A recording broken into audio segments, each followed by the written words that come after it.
하나님 말씀이 여러분들 심령 가운데 새겨질 수 있기를 예수님의 이름으로 축복합니다. 오늘 말씀에서 하나님께서는 솔로몬의 잠언을 통해 마음을 지키라 라고 말하고 있습니다. 여러분, 마음을 지키라 라는 이 명령에는 무엇이 전제되어 있다고 생각하십니까? 이것은 우리의 마음은 위험에 노출되어 있다라는 것을 전제하고 있어요. 우리의 마음은 위험에 노출되어 있어서 마음을 지켜내지 않으면 안 되는 상황이다라는 것을 지금 전제하고 있다라는 것이죠. 그래서 하나님께서는 솔로몬의 잠언을 통해서 우리에게 마음을 지켜라 라고 지금 교훈하고 있는 것입니다. 사랑하는 성도 여러분, 마음을 지키시기를, 무엇보다도 마음을 지켜내기를 예수님의 이름으로 축복합니다. 이 마음에 대해서 이렇게 생각할 때마다 떠오르는 일이 있는데 바로 벌초입니다. 벌초.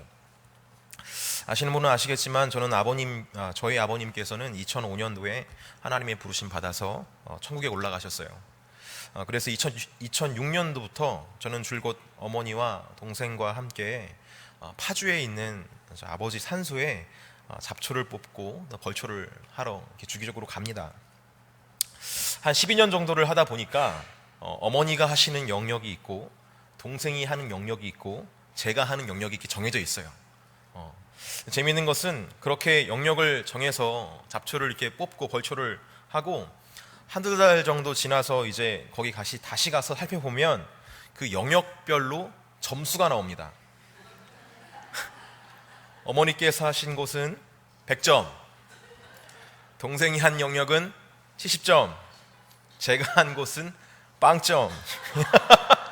어머니와 동생은 이렇게 참 꼼꼼히 잡초를 뽑습니다. 호미를 들고 뿌리를 캐내어 버리고 잔디 사이사이를 이렇게 이잡듯이 뒤져가면서 잡초 하나씩 이게 제거해 가죠. 때로는 너무 깊이 뿌리 박힌 아카시아 나무 같은 게 있으면 살짝 줄기를 이렇게 베어서 그 사이로, 여러분 아시나요? 근사미라고? 근사미를 쫙 뿌려줍니다. 그러면 근사미 때문에 이 뿌리가 이렇게 말라 죽어요.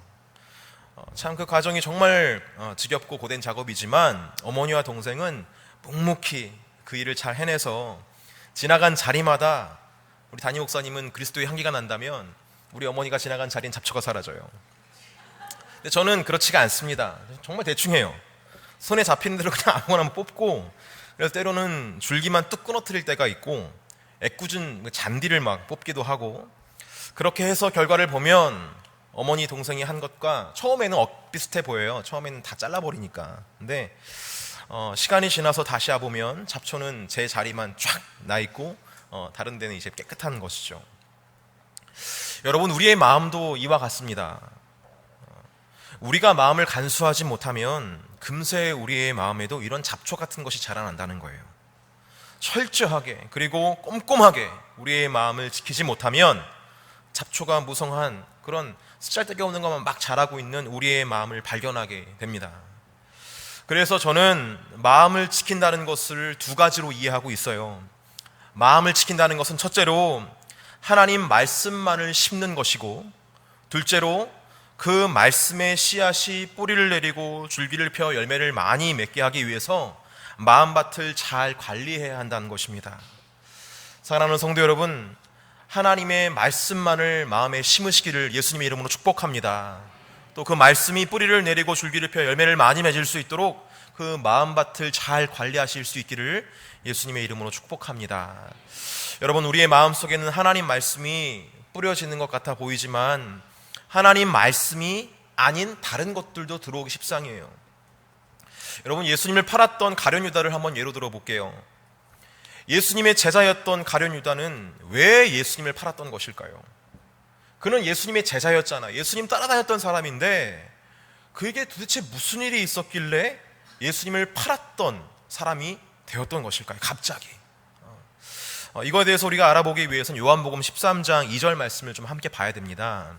우리 요한복음 13장 2절 말씀을 우리 같이 한번 읽어볼게요. 읽겠습니다. 시작.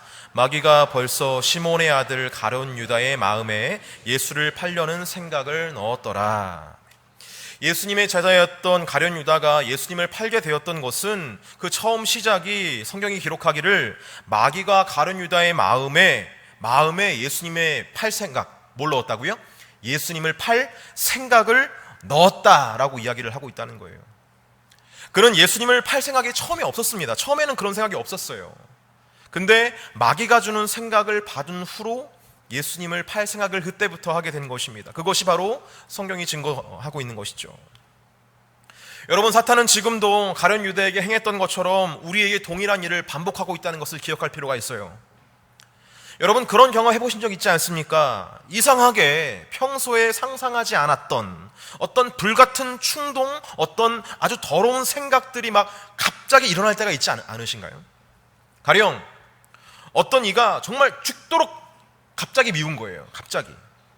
그리고 갑자기 자신의 형편이 너무나 비관적이어서 자살하면 어떻게 될까? 이런 생각을 갑자기 불현듯하게 될 때가 있지는 않으십니까? 또 갑자기 하나님은 없다라고 생각되어지며 깔아앉게 되고, 말씀을 듣는 것도, 찬양을 하는 것도, 예배를 드리는 것도 너무 무의미하게 갑자기 그런 마음이 막 물밀듯이 들어올 때가 있어요. 여러분, 왜 이런 일이 벌어지는 것일까요? 나는 하나님을 사랑하고, 나는 구원을 받았고, 우리 가족을 사랑하고, 교회 지체들을 사랑하지만, 또 그렇게 살아야 하는 것은 너무나 잘 알고 있지만 이따금씩 이런 끔찍한 생각이 들 때 우리는 당혹스럽지 않을 수가 없습니다.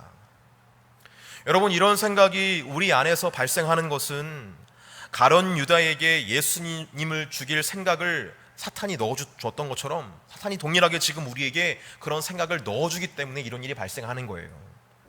그래서 여러분, 이런 일이 일어난다면 내가 지금 뭔가 큰일 날 생각을 하고 있네? 내가 좀 잘못했나? 내가 지금 왜 이러지? 이렇게 당황하거나 자책하지 마시고요. 한번 이렇게 정리해 보시기를 바랍니다. 지금 사탄이 나에게 부정적인 이런 끔찍한 생각을 넣어주고 있구나. 그래서 지금 사탄의 장난질 안에서 지금 내가 이렇게 내 생각이 놀아나고 있구나. 다시 말해서 이것은 내게서 비롯된 생각이 아니라 사탄의 역사구나. 이렇게 분별할 수 있는 지혜가 있어야 한다는 것입니다. 사탄의 생각을 분별할 수 있는 지혜가 여러분들에게 있기를 예수님의 이름으로 축복합니다. 이렇게 사탄이 그런 생각을 넣어줄 때에 분별해서 예수님의 이름으로 그 생각을 쳐내면 되는데, 만약 그 생각을 나의 생각으로 받고 받아들여서 마음에 품게 되면 어떤 일이 벌어지겠습니까? 가룟 유다처럼 되는 거예요. 13장 요한복음 13장 27절에 가룟 유다가 사탄이 그 속에 들어갔다라고 이야기를 해요.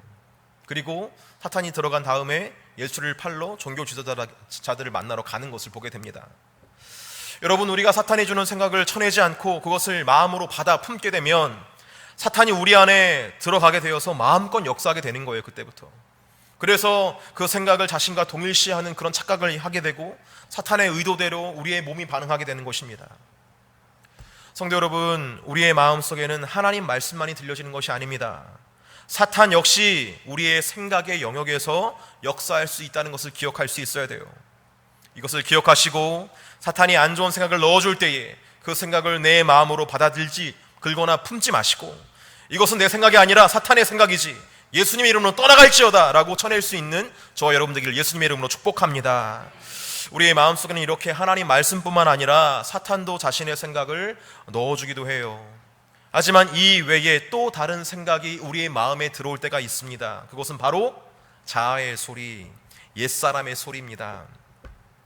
마태복음 14장에는 바다 위를 걸은 베드로의 모습이 증거되고 있어요. 여러분, 베드로가 풍랑이 있는 바다에서 걸을 수 있었던 이유가 무엇입니까? 우리 마태복음 14장 28절에서 29절 말씀 읽어보면서 그가 걸을 수 있었던 이유에 대해서 한번 생각해 봤으면 좋겠어요. 우리 함께 28절과 29절 읽겠습니다. 시작. 베드로가 대답하여 이르되 주여, 만일 주님이시거든 나를 명하사 물 위로 오라 하소서 하니, 오라 하시니 베드로가 배에서 내려 물 위로 걸어서 예수께 가되. 아멘.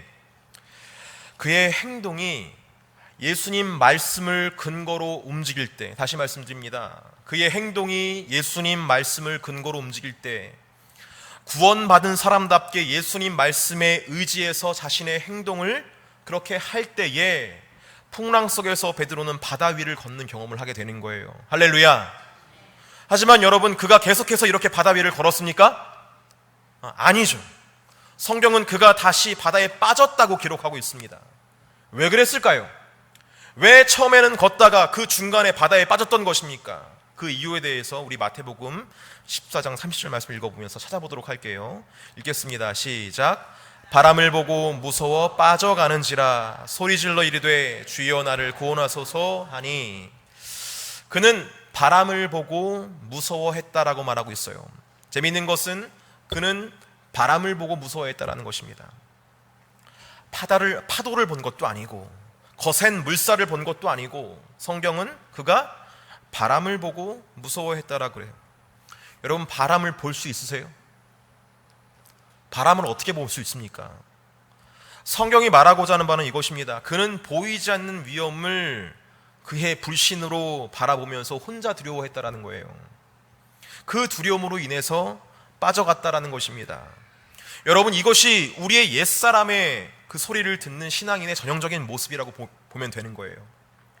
우리는 구원받은 사람으로서 이제는 예수님 바라보면서 예수님 말씀에 의지해서 풍랑 같은 위험을 걸어갈 수 있는, 돌파할 수 있는 능력이 주어졌습니다. 할렐루야. 믿으십니까? 그런 능력이 우리에게 주어졌어요. 하지만 우리가 예수님과 그분의 말씀이 아니라 옛 경험에 의거해서, 옛 사람의 의지에서, 그때 그 시절 내가 봐왔던 대로 생각하고 봐왔던 대로 해석하며 그렇게 보이지 않는 것을 두려워하는 그런 믿음 없는 삶의 방식을 취하면 우리가 아무리 구원받았어도 믿음의 은혜를, 기적을 누릴 수 없다는 것이 성경이 말하고자 하는 거예요. 왜냐하면 우리는 믿음의 사람의 방식이 아닌 구원받기 전 옛사람의 삶의 방식으로 살아가기 때문에 그렇습니다. 아무리 구원받았더라도, 아무리 새 삶이 우리에게 약속되었다 하더라도 우리가 그 믿음의 방식이 아니라, 새로운 방식이 아니라 옛 방식에 묻어있고 옛 방식으로 해석한다면, 거기에 머물러 있다면 우리는 구원의 능력을 누릴 수가 없다라는 것이 성경이 기록하고 있는 것이죠. 사랑하는 성도 여러분, 예수님의 이름으로 구원 받으셨습니까? 그렇다면 구원 받은 사람답게 살아가시기를 바랍니다. 옛사람의 사고방식을 벗어버리고 이제는 구원받은 사람의 사고방식, 믿음의 방식으로 살아가실 수 있는 저와 여러분 되기를 예수님의 이름으로 축복합니다. 베드로가 무리를 걸어갔을 때에 주님을 똑바로 바라보고 주의 말씀을 의지해서 나아갔던 것처럼 우리도 주님을 바라보고 주의 말씀을 기초 삼아서 앞으로 전진해 볼 수 있기를 바랍니다. 어떤 찬양의 가사처럼 우리가 그렇게 믿음으로 걸어갔을 때에 무리를 걷게 되거나 아니면 물이 갈라지는 경험이 우리에게 있을 줄 믿습니다. 여러분, 이처럼 우리의 마음속에는 하나님의 말씀만이 뿌려지는 것이 아니라 사탄의 생각과 그리고 옛사람의 본성에서 오는 불신과 두려움의 생각들이 우리의 마음에 영향력을 끼치고 있다는 거예요. 그럴 때마다 우리가 기억해야 할 말씀은 바로 오늘 본문이에요. 잠언 4장 20절에서 21절까지의 말씀입니다. 우리 한번 같이 다시 한 번 더 읽어볼게요. 읽겠습니다. 시작. 내 아들아, 내 말에 주의하며 내가 말하는 것에 내 귀를 기울이라. 그것을 내 눈에서 떠나지 말며 내 마음속에 지키라 라고 말하고 있습니다. 여러분, 그렇습니다. 우리는 사탄의 음성에 귀 기울인 것이 아니라, 내 자아가 외치는 두려움의 목소리에 귀를 기울일 것이 아니라, 그것이 들린다 할지라도 하나님 말씀에 더 귀를 기울여야 할 줄 믿습니다. 하나님께서 지금 나에게 뭐라고 말씀하시나? 하나님께서 지금 나에게 무엇을 원하시나? 물론 우리가 하나님께 나아가려고 하면 할수록 사탄도 더 열심히 우리에게 외칠 거예요. 우리의 옛 본성도 막 비명을 지르면서 나가지 못하게끔, 두려움에 떨게끔 할 것입니다. 그럴 수 있어요. 그런데 여기서 넘어지면 안 된다는 거예요. 마귀의 소리와 자아의 소리가 울려 퍼진다 할지라도 우리가 귀를 기울여야 할 것은 바로 그런 소리들이 아니라 하나님의 소리인 줄 믿습니다. 하나님 말씀을 들어야 돼요. 그래서 여러분, 먼저 우리 이렇게 한번 해봤으면 좋겠어요. 히브리서 12장 2절 말씀, 상반절 말씀만 같이 한번 읽어보도록 하겠습니다. 읽겠습니다. 시작. 믿음의 주여 또 온전하게 하시는 이인 예수를 바라보자. 여러분, 우리 예수님 바라봅시다. 예수님이 어떤 분이시라고 나와 있어요? 믿음의 주여 온전하게 하시는 분이라고 말하고 있습니다. 믿음의 주여 온전케 하시는 분을 좀 더 쉽게 번역하면 우리말 성경에 이렇게 나와 있어요. 믿음의 창시자요 믿음의 완성자이신 예수를 바라보자. 뭐라고요? 예수님은 믿음의 창시자, 예수님 믿음의 완성자라고 말합니다. 우리가 예수님 바라봐야 할 이유가 뭡니까? 예수님은 믿음의 창시자이기 때문에 그런 거예요. 우리에게 없는 믿음도 우리가 예수님 바라보면 어떻게 되는 거예요? 생기는 것입니다. 왜? 예수님께서는 믿음의 창시자이기 때문에 그렇습니다. 우리의 믿음이 성숙하고 더 완전해지고 더 든든하게 서가려면 어떻게 되겠습니까? 그래도 예수님 바라봐야 되는 거예요. 왜요? 예수님은 믿음의 창시자이기도 하지만 믿음의 완성자이기 때문에 그렇습니다.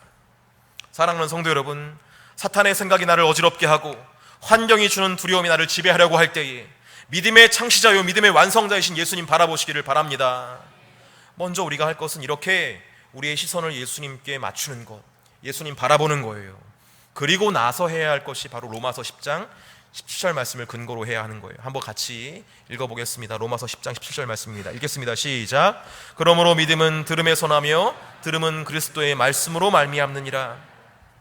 우리가 예수님을 바라보며 더 주의 깊게 살펴야 할 것은 바로 예수님의 말씀이에요. 17절에 보면 그리스도의 말씀이라고 나와 있는데 이 말씀은 레마입니다. 레마. 말씀은 여러분 두 종류가 있어요. 로고스의 말씀과 레마의 말씀이 있습니다. 로고스의 말씀은 기록된 말씀을 말해요. 우리 성경에 나온 게 기록된 말씀. 하지만 레마는 무엇입니까? 그리스도의 입으로부터 선포된 나를 향하신 개인적인 말씀을 레마라고 해요. 기록된 말씀을 듣고 우리가 공부하는 것도 중요하지만 그 기록된 말씀 속에서 내게 향하신 하나님 말씀, 그리스도 입에서부터 나오는 나를 향한 개인적인 말씀, 그 레마의 말씀을 듣는 게 정말 중요하다는 거예요. 왜냐하면 믿음은 바로 이 그리스도의 레마의 말씀, 즉 예수님의 입으로부터 나온 말씀에서부터 시작되기 때문에 그렇습니다. 저는 말씀의 능력에 대해서 묵상할 때마다 창세기의 말씀, 창세기의 그 처음의 모습이 떠올라요. 창세기 1장에서 선포되어지는 그 말씀이요. 하나님 말씀이 막 선포될 때마다 빛이 생겨나고 물이 막 모여지고 하늘의 해와 달과 별이 막 생겨나고 나무와 풀과 열매들이 막 생겨나지 않습니까? 세상의 처음은 혼돈과 공허밖에 없었는데 하나님 말씀 안에서 인간이 살 수 있는 모든 환경이 조성되었다라는 것이 바로 창세기가 하고자 하는 말씀이에요. 여러분, 우리가 말씀을 들어야 하는 이유가 무엇입니까? 그 말씀이 우리 마음판에 새겨져야 하는 이유가 뭐예요? 왜냐하면 그 말씀에서부터 모든 생명이 태어났기 때문에 그렇습니다. 그 말씀에서부터 우리를 살게 하는 환경이 조성되었기 때문에 우리는 그 말씀 안에 거해야 한다는 거예요. 그것이 바로 성경이 말하고자 하는 바입니다. 그래서 우리는 그 말씀을 선포하시는 하나님 예수님을 바라봐야 되고 하나님께서 예수님께서 하시는 말씀을 우리가 주의 깊게 들어야 한다는 것입니다. 그것이 바로 마음을 지키는 첫 번째 방법임을 기억하시고 우리의 마음속에 오로지 하나님 말씀만이 심겨지기를 예수님의 이름으로 축복합니다. 이렇게 하나님 말씀을 우리의 마음속에 심는 것이 너무나 중요해요. 그런데 그 말씀을 받는 것도 중요한데 그 말씀을 받는 우리의 마음의 상태가 어떠냐 또한 굉장히 중요하다는 것입니다. 그래서 예수님께서 우리의 마음밭을 점검시키기 위해서 4종류의 밭을 비유로 말씀해 주셨습니다. 여러분 잘 알고 계시지만 우리 확인하는 의미로 이 4종류의 밭에 대해서 다시 한번 말씀을 읽으면서 확인해 봤으면 좋겠어요. 마가복음 4장 2절에서 8절 말씀입니다. 우리 한 절씩 교독해 볼까요? 2절 제가 먼저 읽겠습니다. 이에 예수께서 여러 가지 비유로 가르치시니 그 가르치시는 중에 그들에게 이르시되 뿌릴새 더러는 길가에 떨어짐에 새들이 와서 먹어버렸고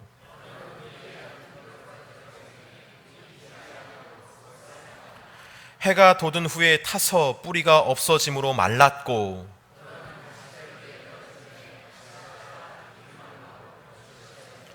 함께 읽겠습니다. 더러는 좋은 땅에 떨어짐에 자라 무성하여 결실하였으니 30배나 60배나 100배가 되었느니라 하시고 아멘.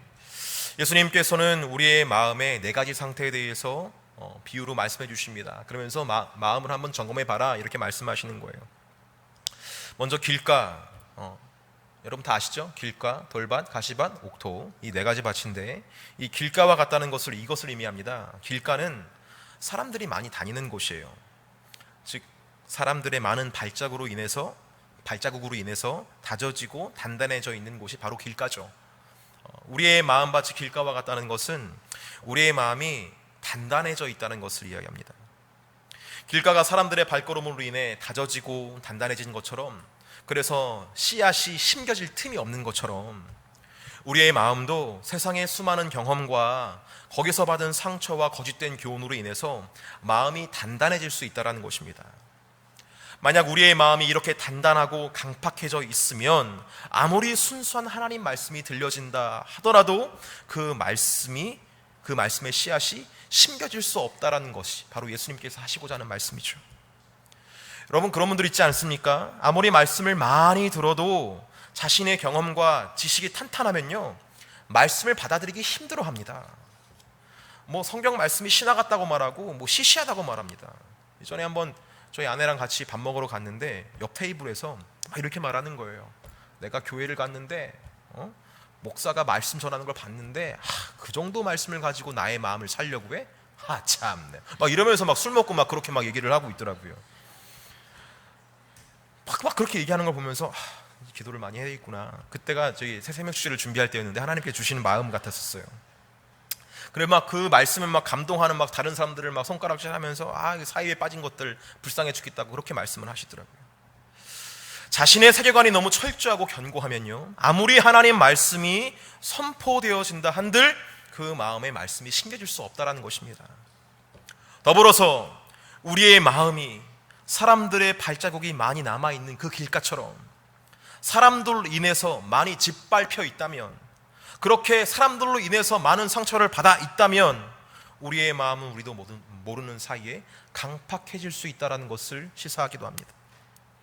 사람들에게 상처받았기 때문에 나도 모르게 마음이 닫혀지는 거예요. 단단해지는 것이죠. 그래서 다른 사람들을 포함해서 모든 사람들을 다 믿지 못하는 존재로 다 이렇게 밀어내고 길가의 마음밭으로 자신을 이렇게 닫아버리는 경우도 있는 것을 보게 됩니다. 여러분, 우리의 마음은 어떻습니까? 이 길가와 같지는 않습니까? 만약 우리의 마음밭이 이렇게 세상의 지식과 교훈으로 단단해져 있고 사람들에게 받은 상처로 인해서 강팍해져 있다면 하나님 말씀을 아무리 듣는다 한들 열매를 맺을 수가 없어요. 그래서 예수님께서는 이 길가와 같은 사람들은 새가 그 씨앗을 빼앗아 간다 라고 비유로 말하고 있습니다. 여러분, 새가 어떤 존재예요? 사탄입니다. 아무리 말씀 많이 들어도 길가와 같은 마음을 가진 그런 사람은요, 사탄에게 그 능력을 빼앗긴 삶을 살아갈 수밖에 없다라는 것이 예수님의 말씀이에요. 여러분, 그렇다면 돌밭은 무엇입니까? 어떤 마음을 의미하는 것일까요? 우리 마가복음 4장 16절에서 17절까지의 말씀을 같이 한번 읽어보면서 돌밭에 대해서 한번 살펴봅시다. 읽겠습니다. 시작. 또 이와 같이 돌밭에 부러졌다는 것은 이들을 가리킴이니 곧 말씀을 들을 때에 즉시 기쁨으로 받으나 그 속에 뿌리가 없어 잠깐 견디다가 말씀으로 인하여 환난이나 박해가 일어나는 때에는 곧 넘어지는 자요. 여러분, 마음이 돌밭과 같다는 것은 현실과 타협하는 마음입니다. 현실로 도피하는 사람을 의미하는 거예요. 여러분, 믿는 사람에게 항상 좋은 일만 생길까요? 그렇지 않습니다. 믿는 것으로 인해서 박해를 받을 때가 있고 내가 아는 말씀 때문에 시험 받을 때가 있어요. 혼란이나 박해가 있을 수 있다는 것입니다. 믿는 것으로 말미암아 말입니다. 신앙생활을 조금 깊게 하다 보면 여러분 그렇잖아요. 말씀에 은혜 받는 것이 무엇인지를 알게 됩니다. 말씀을 듣는 시간이 기다려지고 그 말씀에 선포되는 말씀에 고개가 끄덕여지면서 그 말씀대로 살아가려고 노력하고 싶어지게 되어 있습니다. 신앙생활을 많이 하다 보면요. 그런데 문제는 그 마음이 오래가지 않는다는 데 있어요. 말씀을 들을 때는 너무 좋은데 그 말씀대로 살려고 하다 보니까 현실이 녹록치 않은 거예요. 이게 말처럼 쉽지가 않은 거죠. 용서, 사랑, 화목, 믿음, 소망 너무 어려워. 일상생활에서 그거를 살아내기가. 그래서 현실과 타협을 합니다. 때로는 말씀 없는 현실을 즐기기도 하는 거예요. 내일부터 하면 되지. 주일부터 다시 시작할까? 이러면서 현실이라는 돌덩이가 우리 마음반에 박혀 있으면 아무리 말씀을 들어도 그 말씀대로 살아낼 수 없습니다. 여러분, 혹시 우리의 마음이 이 돌밭과 같지는 않습니까? 어떤 사람은 얘기해요. 우리의 신앙생활이 작심삼일과 같다면 3일마다 한 번씩 마음을 결단하면 되지 않겠냐 이렇게 말을 하시는 분을 제가 들었어요. 근데 여러분, 그 마음의 돌덩이를 치우지 않으면요, 아무리 3일마다 결단을 해도 넘어지게 되어 있습니다. 근본적인 문제가 해결되지 않으면 우리의 신앙은 이전과 같이 현실과 계속 타협하게 될 거예요. 가시밭, 마음이 가시밭 같다는 것은 무엇을 의미합니까? 마가복음 4장 18절에서 우리 19절까지의 말씀을 같이 한번 읽어보도록 하겠습니다. 읽겠습니다. 시작.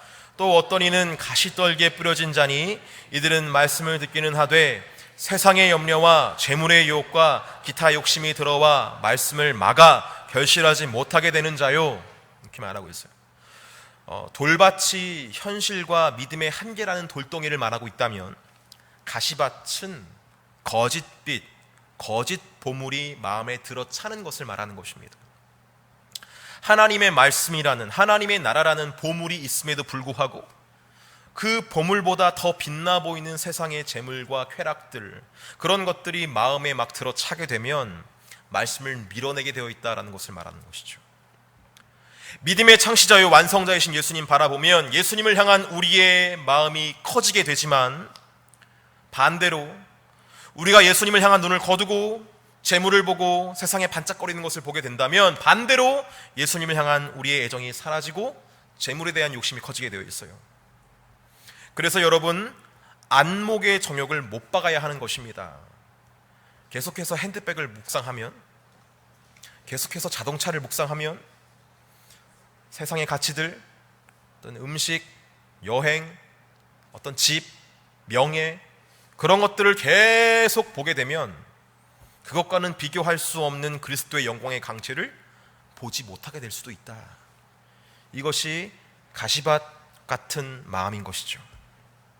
이렇게 우리의 마음이 길가, 돌밭, 가시밭과 같다면 아무리 하나님 말씀이 우리의 마음속에 들린다 한들, 심겨진다 한들 그 말씀이 내 안과 밖에서 풍성한 생명력으로 드러날 수 없다라는 것이 예수님께서 하신 말씀이에요. 그렇다면 여러분, 옥토밭은, 깨끗한 마음밭은 무엇을 말하는 것일까요? 단순히 옥토는 깨끗한 마음, 정결한 심령을 말하는 것일까요?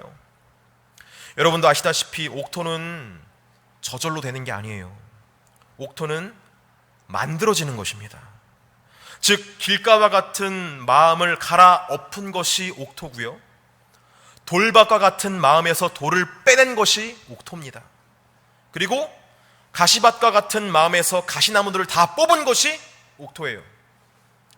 모든 땅의 원래 모습은 옥토입니다. 좋은 땅이에요. 하지만 그 좋은 땅, 그 옥토와 같은 곳에 사람들이 발자국을 많이 남겨졌을 때 길가가 되는 것이고요, 돌들이 굴러와서 박히게 되면 돌밭이 되는 것이고, 가시나무 씨앗이 하나님 말씀보다 먼저 심겨지면 그것이 가시밭 길이 되는 것, 가시밭이 되는 것입니다. 여러분, 그렇다면 우리가 해야 할 것은 뭐예요? 다시 옥토로 돌아가는 것입니다. 근데 옥토로 돌아가는 것은 저절로 되는 것이 아니라 우리의 어떤 몸부림이 있어야 한다는 것이에요. 그래서 성경에는 여러분 이런 말이 있습니다. 호세아 10장 12절 말씀을 우리 한번 같이 읽어볼게요. 호세아 10장 12절 말씀 같이 읽겠습니다. 시작. 너희가 자기를 위하여 공의를 심고 인애를 거두라. 너희 묵은 땅을 기경하라. 지금이 곧 여호와를 찾을 때니 마침내 여호와께서 오사 공의를 빛처럼 너희에게 내리시리라. 아멘. 여러분, 우리는 우리의 묵은 땅을 기경해야 할 줄 믿습니다. 할렐루야. 묵은 땅을 기경하시길 바랍니다. 다시 옥토가 될 수 있도록 회복해야 돼요. 우리의 마음이 길가라면, 돌밭이라면, 가시밭길이라면 우리는 이 마음 붙잡고 하나님께 나아가야 되는 거예요. 사랑하는 성도 여러분, 제가 지금부터 선포하는 말씀을 잘 기억하십시오. 고린도후서 10장 4절에서 5절 말씀이에요. 우리 같이 한번 읽어보겠습니다. 고린도후서 10장 4절에서 5절 말씀 읽겠습니다. 시작. 우리의 싸우는 무기는 육신에 속한 것이 아니요 오직 어떤 견고한 진도 무너뜨리는 하나님의 능력이라. 모든 이론을 무너뜨리며 하나님 하는 것을 대적하여 높아진 것을 다 무너뜨리고 모든 생각을 사로잡아 그리스도에게 복종하게 하니. 할렐루야. 여러분, 우리가 그 땅을 기경하는 것은 우리의 노력으로 가능한 것이 아니라, 우리의 어떤 노력과 우리의 어떤 지혜와 우리의 어떤 능력으로 되는 것이 아니라, 육신에게 속한 것이 아니라 어떠한 견고한 진도 무너뜨리는 뭐라고요? 하나님의 능력이 모든 이론을 무너뜨리는 거예요. 할렐루야. 하나님의 능력을 구해야 되는 거예요. 하나님의 능력을 구하면서 우리의 마음을 기경해야 하는 것입니다. 뭐 이런 거예요. 하나님, 내 마음이 길가와 같습니다. 나를 도와주시옵소서. 하나님의 능력으로 이를 갈아엎어 주시옵소서 라고 기도할 수 있어야 되고, 하나님의 능력을 구할 수 있어야 한다는 거예요. 내 마음이 돌밭과 같다면 주님, 이 돌밭과 같은 나의 마음을 주님께서 기경하여 주시옵소서. 주님의 능력이 아니고선 내가 감당할 수가 없습니다. 이렇게 기도할 수 있어야 한다는 거예요. 가시밭길이라면, 가시가 있다면 주의 하나님 뽑아주시옵소서. 주님의 능력으로 이 모든 것들을 뽑아주셔서 내 마음이 옥토가 될 수 있도록 인도하여 주시옵소서. 이런 몸부림이 우리 안에 있어야 할 줄 믿습니다. 여러분, 우리가 가만히 있어서 내가 가시밭길이네, 이 말씀을 들으니까 여러분 막 찔리시잖아요. 내 돌밭이었구나, 길가였구나, 가시밭길이었구나, 이거 어떡하지? 여러분, 여기서 머물러 있으면 안 돼요. 몸부림을 칠 수 있어야 됩니다. 우리의 마음에 오로지 하나님 말씀만 심겨질 수 있도록 우리의 마음밭을 기경할 수 있는 저와 여러분 되기를 예수님의 이름으로 축복합니다. 더불어서 사탄의 소리가 들어오고 자아의 소리가 들어올 때에 그 모든 것들에 대해서 귀를 좀 닫으시고 하나님 말씀을 들으실 수 있는, 거기에 귀를 더 기울일 수 있는 저와 여러분 되기를 예수님의 이름으로 축복합니다. 우리 안에 그런 선한 열심이 있기를 예수님의 이름으로 축복해요. 저는 오늘 이 말씀이 상반기를 마무리하고 하반기를 준비하는 우리들에게 반드시 필요한 말씀이라고 생각되어져서 준비하게 되었어요. 상반기의 신앙을 결산하면서 이제 하반기에 그 하나님의 역사를 기다리고 있는 때 아니겠습니까? 여러분, 이 때에, 하나님의 역사를 기다리고 있는 때에 우리가 점검하고 우리가 몸부림쳐야 할 것이 뭐예요? 바로 마음을 지키는 거라는 거예요. 우리 모두 마음을 좀 지켜서 하나님의 말씀이 온전히 심겨질 수 있기를 예수님의 이름으로 축복합니다. 그래서 남은 2019년도 하반기가 하나님의 생명력으로 넘쳐날 수 있는 그런 하반기가 되기를 예수님의 이름으로 축복해요. 더불어 한 가지 기도 제목을 여러분과 함께 나누기를 원합니다. 이 묵은 땅을 기경하기 위해서 지금 우리 유치부, 초등부, 중고등부, 청년부 이 다음 세대들이 성경학교와 수련회를 준비하고 있습니다. 할렐루야. 여러분, 묵은 땅이 기경돼야 돼요. 아이들 이제 저번에 이제 그 뭐라 그러죠? 교육자 회의를 갔습니다. 월요일 날. 그래서 이제 김동환 전도사님하고 나란히 앉아 있는데 어떤 다른 교회 이제 전도사님이 오셨어요. 그래서 이제 인사를 하고 제 후배라서 잘 지내시냐고 여쭤보면서 뭐 이제 소식을 많이 나누지 않아서 여쭤봤어요. 어떤 부서 맡으세요? 물어보니까 청소년부를 맡고 있다 하더라. 중고등부를 맡고 있다 하더라고요. 그래서 그러면 강사 이번에 어떻게 하십니까? 물어봤더니 그냥 제가 합니다. 이렇게 말씀을 하시더라고요. 그래서 능력의 종이구나 이런 생각을 하는데 전사님이 이러시는 거예요.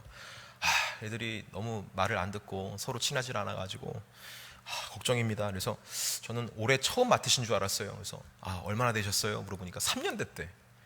3년 됐는데 애들이 여전히 친하지가 않고 애들이 여전히 말씀을 듣지 않는데요. 여러분, 이상하지 않습니까? 무슨 말씀을 드리고자 싶으냐면은 이 말씀을 전하는데 이 말씀이 애들의 심령 그 깊은 곳에 심겨지지가 않는 거예요. 그래서 뭔가를 준비하려고 하는데 이게 잘 되지가 않아서 우리 지금 교육자들이 한숨을 푹푹 쉬면서 지금 막 싸우고 있다는 것입니다. 여러분, 여기에 여러분 동참하셔야 되지 않겠습니까? 묵은 땅은 기경하고 있는데 저는 중고등부 전사님하고 교사들만 하는 거지 뭐, 유치부 그냥 유치부가 하는 거지 뭐, 초등부가 하는 거지 뭐, 청년부 뭐 이승윤 목사님 잘 아시겠지 뭐. 이렇게 여러분, 우리가 저기 먼 산 불구경하듯이 이렇게 구경한다면 여러분, 하나님의 역사가 여러분 그런 어떤 마음에서, 하나 되지 못한 마음에서 일어날 수 있겠습니까? 그런 마음이 드는 거예요. 여러분, 다음 세대를 위해서 함께 기도로 도울 수 있는 저와 여러분 되기를 예수님의 이름으로 축복합니다. 그들의 마음이 묵은 땅에 기경될 수 있는 역사가 일어나기를 예수님의 이름으로 축복합니다. 하나님께서 원하시는 역사가 그 곳 가운데 일어날 수 있었으면 너무나 좋겠어요. 그래서 그 부흥이 우리 개포교회를 통해서 먼저 일어나고, 그리고 이 지역사회에 다 일어나서 다 우리 강남 동지방에서는 좋은 일들이 일어나고 있다고 서로 그런 기쁜 소식을 나눌 수 있는 그날이 속히 오게 되기를 예수님의 이름으로 축복합니다.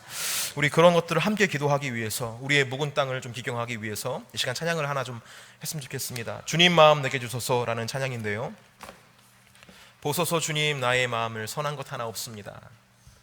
그러나 내 모든 것 주께 드립니다. 사랑으로 안으시고 나를 새롭게 하여 주시옵소서.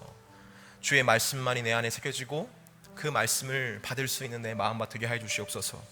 주님 마음 내게 주소서, 주님 마음 내게 주소서 라고 우리 간절하게 좀 찬양할 수 있는 시간 되었으면 좋겠습니다. 보소서